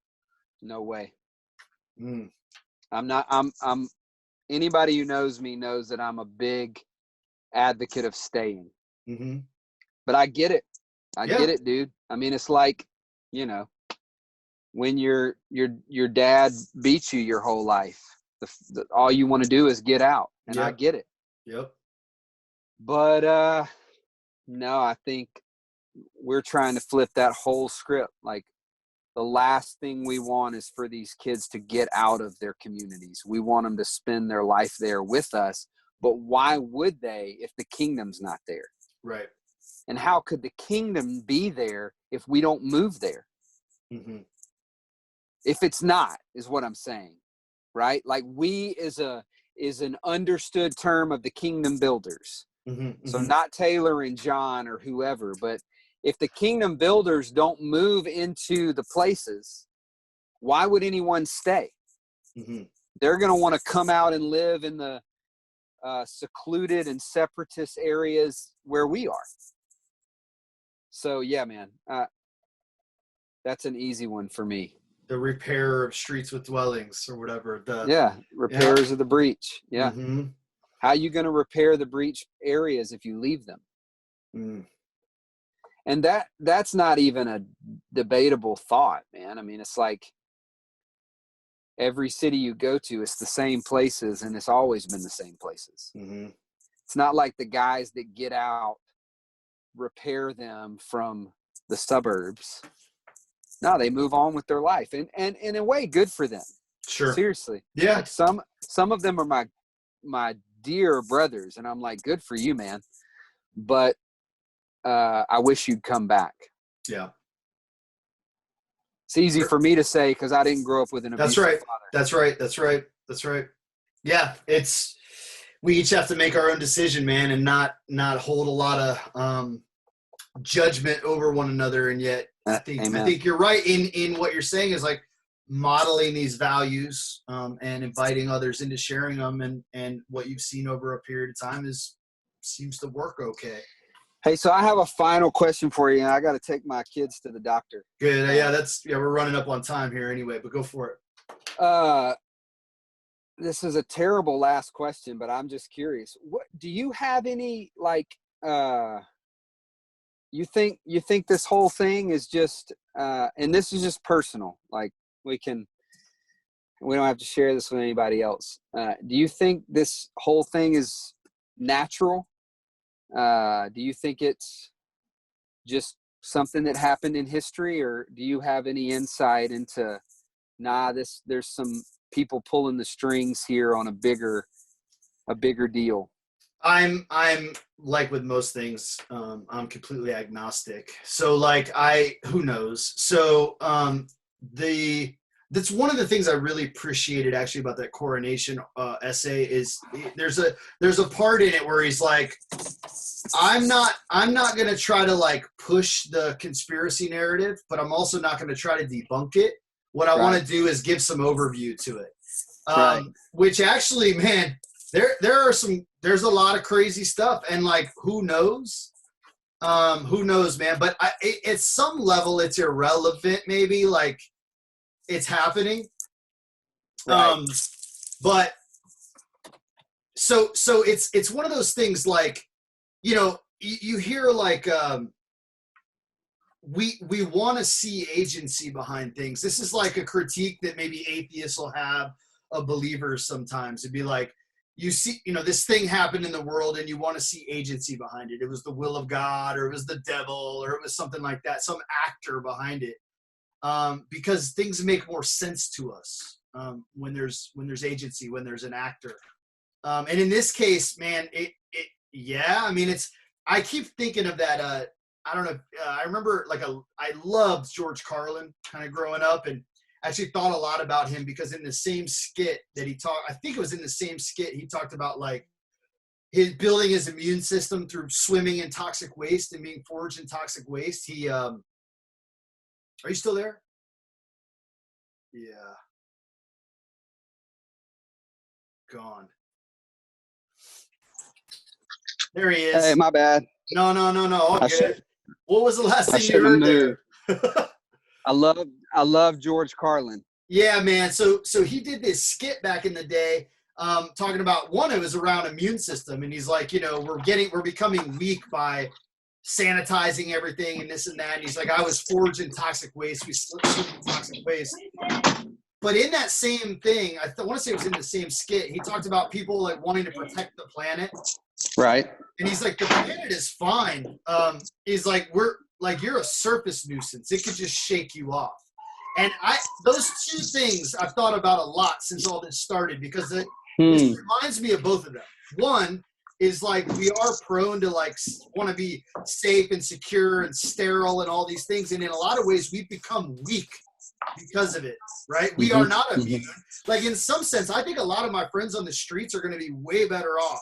Yeah. A lot of the safest folks we know, because they got an immune system forged in a gutter. Yeah. While at the same time, I'm like, it would make a lot of sense. Like in whatever the thing that's happening is, I'm like, there is a pruning happening. Yeah. Like mankind and our systems are being pruned, and it hurts. Yeah. Yeah. But I do believe it's for future fruitfulness. I do believe it's for the good. And so whether you call that agency God or a conspirator or something natural, I'm completely agnostic on it, because I have no knowledge of anything. What can I base it on? But like the idea that it comes out of a town that has like a kind of a bio weapon lab is like, that's interesting. You know what I'm saying? Like, like who knows? You've heard all the 5G stuff. Maybe not. Oh yeah. I mean, it's funny because I'm such a like I have no knowledge of anything other than I have a lot of love for 5G and that it's the potential good. Like I'm like, they're talking about remote surgery and autonomous vehicles, and like in some sense it was funny because I was on a call the other night with a bunch of friends. We just got together for like have a drink together and chat about what's going on. And the guy that started talking about that froze. And I was like, see, bro, you need some 5G. I can't even hear you finish your argument. And yet at the same time, what is the potential effect of radiation in those things? I have no idea. But like, I'm like a fan of technology, right? So I'm like, I'm into it. And yet at the same time, we don't have any idea the dangers of those things or what comes along with it. I've definitely heard those theories. I have no clue what to make of them. And I have no dog in the fight, I guess. And I'm like the least informed in terms of like paying attention to all the news and everything. I'm just like, I'm busy just here, just doing what we're doing, paying attention. Like, I'm like, just give me the latest update. I need to wear a mask now. Okay. Like what is it that we need to do? And I have decided to comply for as long as it feels reasonable. Yeah. Like in some sense where I'm like, yeah, for this season, I'm all in. I'm with you, all of you. Like, what are we doing now? You know, and I'm doing my best to comply with that. And yet still not abandon our friends that are on the streets that need some groceries or need their tube patch or something like that. You got any strong feeling about that? No, I probably couldn't have said it better. Yeah. I think sometimes I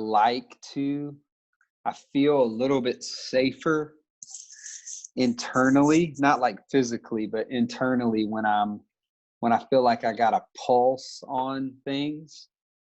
Like, I see what these dudes are doing, you know, behind the scenes.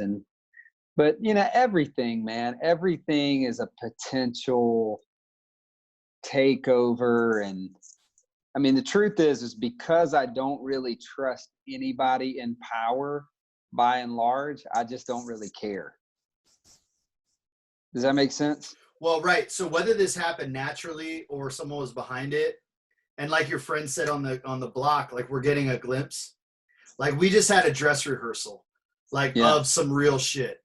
Yeah. Right? Like of some real government control type stuff. And like out of this, like it's not hard to foresee like right now. And I mean, there's very obvious questions. Like forget that this originates in China, but even the dependence for the masks or the gloves or the hand wash or everything that we do, like there's a huge dependency there.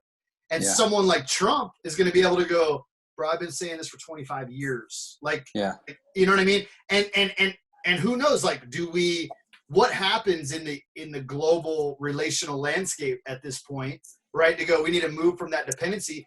And actually, if we do, it's not hard to go, I can go 10 moves out and go, there's a global conflict on the horizon, right? And it's not, I mean, it's just so easy to imagine. And that's what's so, I don't know, it's so pregnant meaning right now with meaning and potential because there is heaven and hell seem so tangible. Like both of them, like they're both 2 moves away. You know what I mean? Totally. And that's just such a exciting time. I love it. All the babies and hey, real quick before I know you got to bounce. What'd you do to your finger? Broke it. That's it. Just broke it. You want to know how? Yeah. Ran it into a table saw. Oh, wait, not the saw blade? The saw blade. Oh, so you cut it, broke it? Yeah, cut the top of it, cut the bone off. They reattach? Yeah, it's good. It's good. Yeah, I'm going to still be able to play piano. Oh, that's good. That's good. I mean, that's the only thing I use that pinky for. So yeah, it's like if you're gonna lose a digit, that's probably the digit. Although you're immediately gonna realize all the uses for it. Like, man, that was my nose picking digit or whatever. Like that. Dude, it was so good to connect with you, man. I appreciate this. Always. I feel inspired. Gotta go put down some new ideas. Do it, man. And we can do this as often as you like, man. I mean, honestly, especially like Mondays and Fridays right now, I'm basically going to be sitting right here doing a bunch of these and trying to get work done. But well, at least once a month, let's do it. Or what I'd like to do is every time I'm kind of really honing in on a thought, I'd like to set up a conversation and then I love when you guide the conversation, but I'd like to flesh the thought out in the conversation. I love it. Yep. Okay. Perfect, man. Appreciate you, dude. See you. Love you, man. Later. Love you too.